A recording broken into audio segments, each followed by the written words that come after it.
Dios le bendiga. Una vez más, le saluda el pastor y evangelista Carlos Vera, esperando que se encuentren muy bien en sus hogares.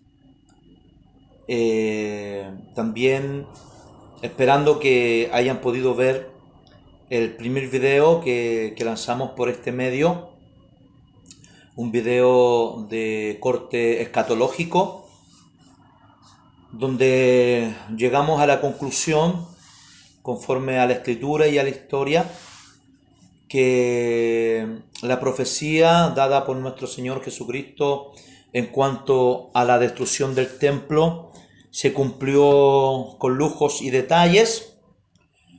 Ciertamente no quedó piedra sobre piedra, todo fue destruido conforme a lo dicho por nuestro Señor Jesucristo. Así que espero que pueda estar atento a este segundo video donde abordaremos la segunda respuesta que Jesús les da a sus discípulos cuando ellos le preguntan qué señal habrá de tu venida. Y le dicen, y el fin del siglo. Eh, para poder explicar, digamos así, estas tres respuestas que le da el Señor, obviamente no podemos hacerlo en un solo video, por eso lo hemos visto en la necesidad de poder hacer este segundo video con la intención de que usted pueda ser bendecido y pueda ser motivado a escudriñar y a estudiar la bendita palabra del Señor, especialmente ahora que tenemos más tiempo, porque yo creo que la mayoría tenemos que estar en nuestros hogares, ¿cierto? Obedeciendo a las autoridades que han sido puestas por Dios. Así que ahora vamos a entrar de lleno a las señales que se darán antes de la segunda venida de Jesucristo. ¿Y por qué hablamos antes de la segunda venida de Jesucristo? Porque el libro de Hebreos capítulo 9, verso 28, dice que Él aparecerá por segunda vez sin relación con el pecado para salvar a los que en Él esperan. Así que ahí da a entender que Él va a aparecer por segunda vez y no va a tener relación con el pecado. Por lo tanto, la misma escritura nos está enseñando que si Él vino la primera vez, obviamente tuvo relación con el pecado, en cuanto a que en su cuerpo, dice el apóstol Pablo, que Él crucificó el pecado. Cristo en la cruz no solamente es el Hijo de Dios, no solamente es el Salvador, no solamente es el que está reconciliando al mundo con Dios y el que está pagando el precio por nuestros pecados, sino que también es la ofrenda por nuestros pecados. Él está llevando en su cuerpo el pecado de todos nosotros, de toda la humanidad. Entonces, en ese sentido, obviamente Él tiene relación con el pecado, pero como hombre, como Dios encarnado, Él nunca pecó. A él nunca se le pasó algún pensamiento inmundo en su mente. Él nunca, en otras palabras, falló como lo haría cualquiera de nosotros, no importa cuán ungidos seamos, no importa cuán consagrados seamos, de una u otra forma siempre vamos a estar fallando, pero Él nunca pecó, Él nunca falló.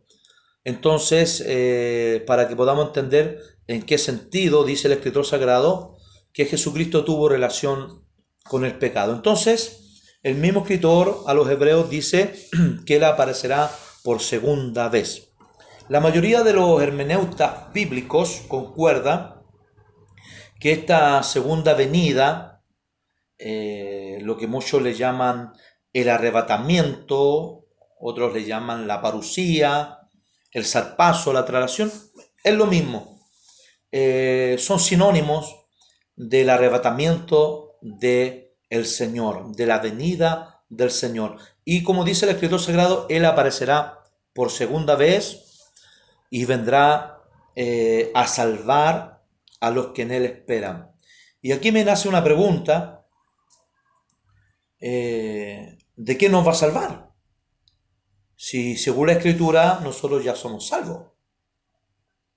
San Juan 5:24 dice, de cierto os digo, el que oye mi palabra y crea al que me envió, tiene vida eterna y no vendrá a condenación, mas ha pasado de muerte a vida.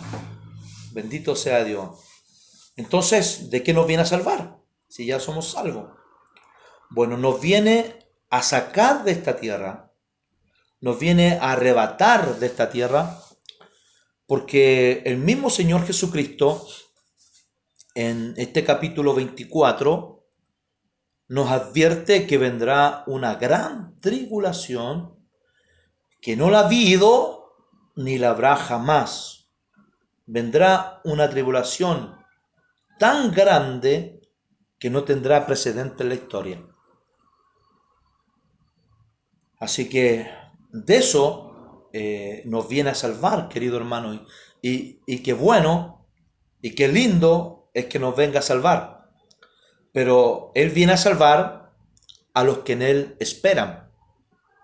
Ojalá que nosotros en este mundo, en este tiempo tan complicado que nos ha tocado vivir de tanto materialismo, de tanto consumismo, de tanta tecnología, podamos todavía estar esperando al Señor Jesucristo en su segunda venida. Entonces los hermeneutas dicen que esta segunda venida se desarrolla en dos acontecimientos. El primero de ellos, Él viene a salvar a su iglesia. Cuando hablamos de iglesia, no estamos hablando de estructura, no estamos hablando de un edificio, estamos hablando del cuerpo místico de Él. Estamos hablando de su eclesía, de aquellos que han sido redimidos, de aquellos que le han recibido en sus corazones como Señor y Salvador de sus vidas, de aquellos que se han arrepentido de todos sus pecados y le siguen, y le sirven y le aman con toda la fuerza de su corazón. Bendito sea su santo nombre. A ellos le está diciendo, los viene a buscar a su eclesía, a su iglesia, al cuerpo místico de Jesucristo. Y el Señor ya lo había dicho, ¿se acuerda usted en el tema anterior? Que Él ya no iba a habitar en templos hechos por manos de hombres, sino que Él iba a habitar ahora en el corazón de los hombres. Todos los que le recibieron y creyeron, Él les da potestad de ser hechos hijos de Dios, y no solamente hijos de Dios, sino somos templo, somos casa, somos morada del Espíritu Santo de Dios. Bendito sea su nombre. Entonces, en su segunda venida, Él viene a rescatar a los que en Él esperan. Y para poder respaldar esto un poquito más, ¿cierto? Y para que usted se dé cuenta que no estamos inventando, ¿cierto? Tenemos algunos textos que me gustaría darles, ¿ya? Para que los pueda anotar, ¿ya? Por favor, si tiene un cuadernito o en su celular, anote Hebreos capítulo 9, verso 28. También anote Primera de Corintios capítulo 15, verso 52 y verso 54.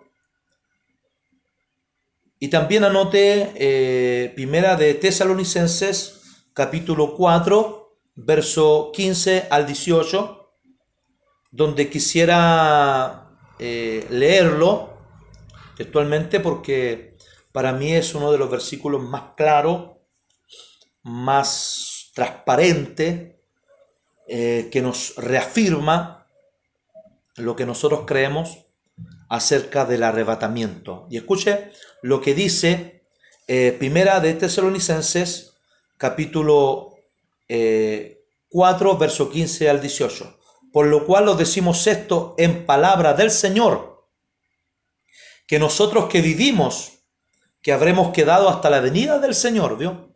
Su segunda venida, no nos adelantaremos a los que durmieron, porque el Señor mismo con voz de mando, con voz de arcángel, con trompeta de Dios, descenderá del cielo, Eso da a entender que Él ahora está en el cielo a la diestra de Dios, intercediendo, está como abogado para todos aquellos que por Él se acercan a Dios, está para vivir eternamente intercediendo por nosotros. ¿Ya? Descenderá del cielo y los muertos en Cristo resucitarán primero. Luego nosotros que vivimos, que hayamos quedado, seremos arrebatados, ¿vio? Ahí aparece la palabra sarpazo, parusía, como lo dice en el griego, bendito sea Dios, juntamente con ellos en las nubes. Y según este texto vamos a recibir al Señor en el aire, Él no va a pisar tierra. Según lo que describe el libro de Hechos, cuando Él asciende a los cielos y sus discípulos le están mirando, los ángeles le dijeron: varones Galileos, ¿qué hacéis mirando hacia el cielo? Este mismo Cristo que ha sido hoy quitado de vosotros, así volverá a venir del cielo.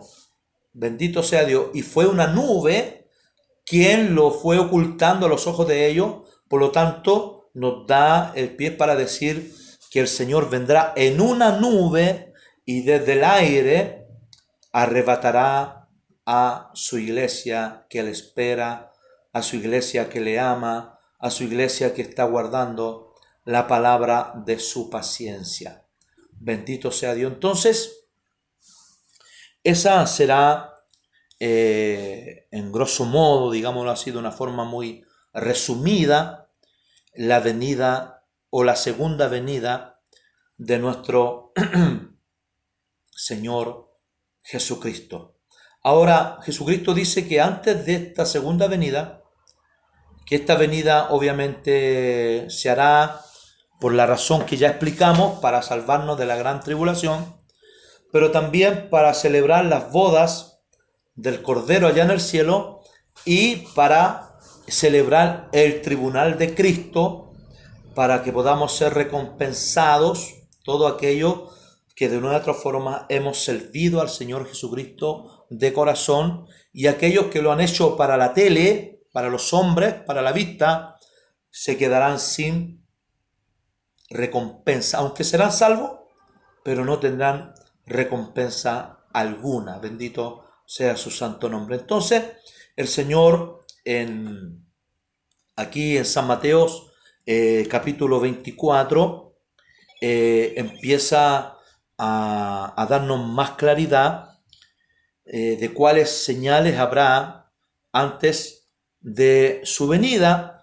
Y si miramos el versículo 5 del capítulo 24, dicen: porque vendrán muchos en mi nombre diciendo yo soy el Cristo, y a muchos se engañarán.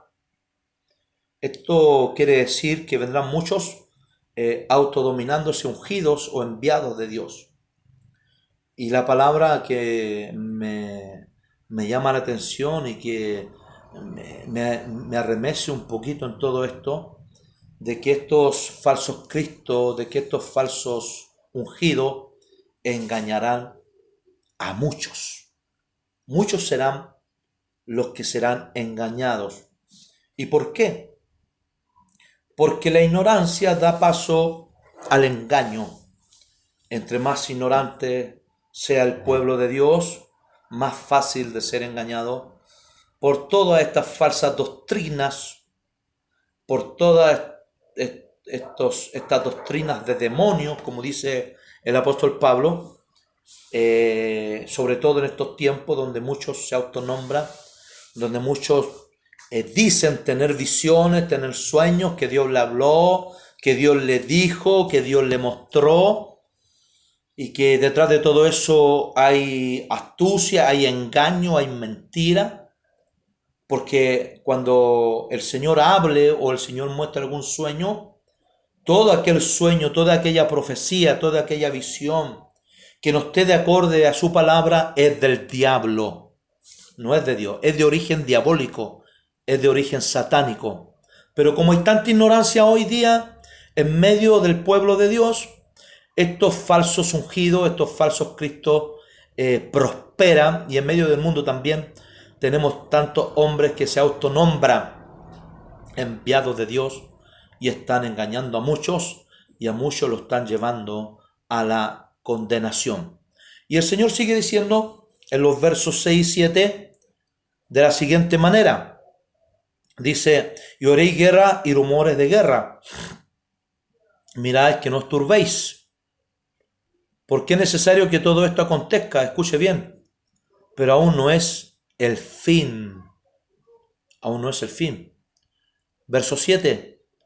Porque se levantará nación contra nación y reino contra reino, y habrá peste, hambre y terremoto en diferentes lugares. Pero todo esto será principio de dolores. Será principio de dolores, amados hermanos. No es el fin.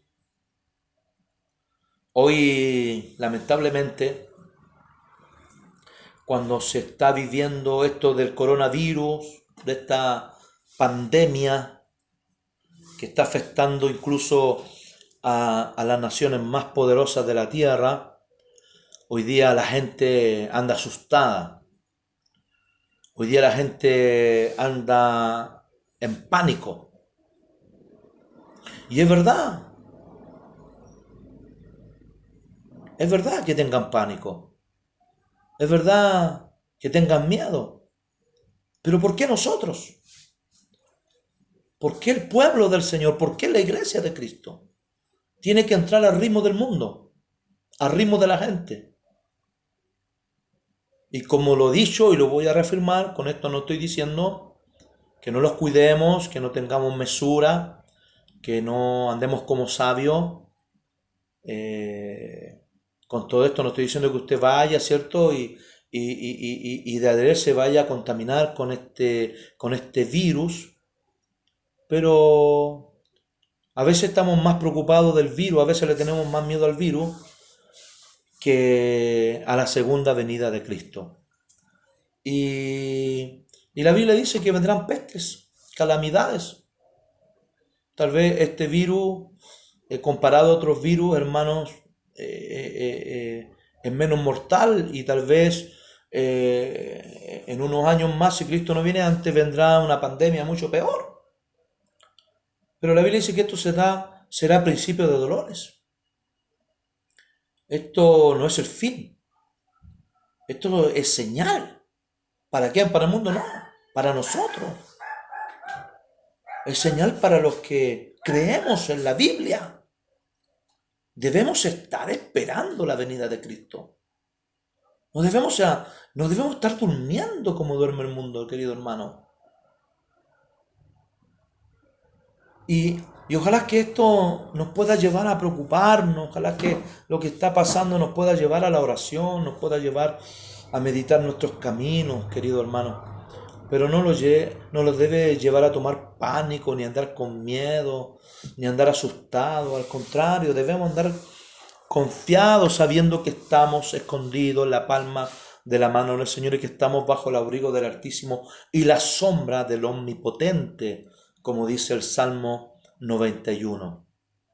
Así que el Señor sigue diciendo y sigue hablando en estos versículos acerca de las señales que van a acontecer antes de su venida. Y sigue diciendo el verso 9, entonces os entregarán a tribulación y os matarán y seréis aborrecidos de toda la gente por causa de mi nombre. Muchos tropezarán entonces y se entregarán unos a otros y unos a otros se aborrecerán. Mire, y lo que vuelve a decir, muchos falsos profetas se levantarán y engañarán a muchos. El verso 12, mire lo que dice, y por haberse multiplicado la maldad, el amor de muchos se enfriará, mas el que persevera hasta el fin, este será salvo. ¿Sabe usted que la venida de Cristo será como en los días de Lot? Será como, en los días de Noé. Si usted ve esta sociedad como está, ha sobrepasado con creces las sociedades de aquella época. Ha traspasado con crece la sociedad de aquella época. Imagínense la sociedad de la época de Noé, una sociedad burlesca, una sociedad de gente que no le cree a Dios ni al mensaje del siervo de Dios, una sociedad que no cree al mensaje, que está concentrada en casarse y darse en casamiento, lo que da a entender que era una sociedad que estaba entregada, escuche bien, a los placeres. Es muy parecida a la sociedad de hoy. Es muy similar a la sociedad de hoy. Hoy lo único que le interesa a la gente es disfrutar de los placeres de este mundo. Si usted ve a todos los reclamos que hacen, es para que aumenten el sueldo, es para que tengan mejor pasar. Y no es nada de malo tener un buen pasar. El problema es cuando nos olvidamos de lo más importante, que es que Cristo viene. Y estas son las señales de su venida. Cuando hablamos acerca de los días de Lot, imagínense la ciudad de Sodoma y Gomorra, de ahí viene la palabra sodomita, de la ciudad de Sodoma, donde desde el más chico al más grande todos eran homosexuales y lesbianas. Los arqueólogos han descubierto que en esa ciudad se practicaban todo tipo de aberraciones a los ojos de Dios. Los seres humanos tenían relación sexual con los animales, con los muertos. Practicaban todo acto de maldad aborrecible a los ojos de Dios. Y hoy día no podemos ver cosas peores que esas. Gente que marcha por sus derechos, pero a la vez aprueban el aborto. Miramos a tantos hombres antinaturales desfilando vestidos como de mujeres, cuando realmente no lo son, donde su genética los acusa, donde su cuerpo les dice que ellos son lo que Dios les hizo que fueran, no lo que ellos piensan o sienten ser. Donde miramos tanta injusticia, tanta violencia, donde la gente ya no se quiere someter a las autoridades terrenales, donde hay tanta corrupción en todas las áreas de nuestra sociedad. La maldad se ha multiplicado con creces y por eso el amor de muchos se ha enfriado, como lo dice el Señor Jesucristo. Yo creo que eso nos está afectando a todos nosotros, querido hermano. Porque estamos viendo al fulano de allá, al fulano de acá, cayendo en tantos pecados, que pensamos que también nosotros tenemos el chip libre para hacerlo. Pero aquí la Escritura dice que debemos perseverar hasta el fin. Nosotros debemos seguir perseverando en la justicia. Debemos seguir perseverando en los mandamientos de Dios. No podemos acomodarnos a esta sociedad perversa, corrupta. No debemos permitir el ser engañados por estos falsos cristos, estos falsos profetas, estos falsos apóstoles, estos falsos predicadores que ya dejaron de escuchar al Espíritu de Dios y sus mensajes y sus doctrinas son inspiradas por los mismos demonios. Es tiempo de estar atento, es tiempo de estar alerta. Cristo viene. Estas señales nos indican no el tiempo del fin, no el fin del mundo. Eso lo vamos a tocar y lo vamos a abarcar en el tercer video. Pero hoy, ahora mismo, debemos estar preocupados que todas estas cosas que están aconteciendo son señales que se van a dar antes de la segunda venida de Jesucristo. Estaremos preparados para su venida. Estaremos anhelando su venida. Estaremos amando su venida. Algunos ya no le esperan. Algunos tienen su venida por tardanza. Por eso que les da lo mismo pedir perdón. Por eso les da lo mismo perdonar. Por eso les da lo mismo mentir, robar y vivir una vida que desagrada a Dios. Pero los que le esperamos, los que creemos todavía que Cristo viene, debemos guardarnos. El que esté inmundo, dice el apóstol Juan, siga inmundo. El que esté santo, santifíquese más. Dios les bendiga, Dios les guarde. Espero que estos videos les sean de mucha bendición y poder recordarles que si la destrucción del templo predicha por Jesús se cumplió, el arrebatamiento también será un cumplimiento fiel de que Dios lo dijo, de que Jesucristo lo dijo hace aproximadamente casi 2000 años atrás y que tarde o temprano se cumplirá. Dios les bendiga, se despide de ustedes el pastor y evangelista Carlos Vera. Hasta el próximo video, que el Señor les bendiga y les guarde.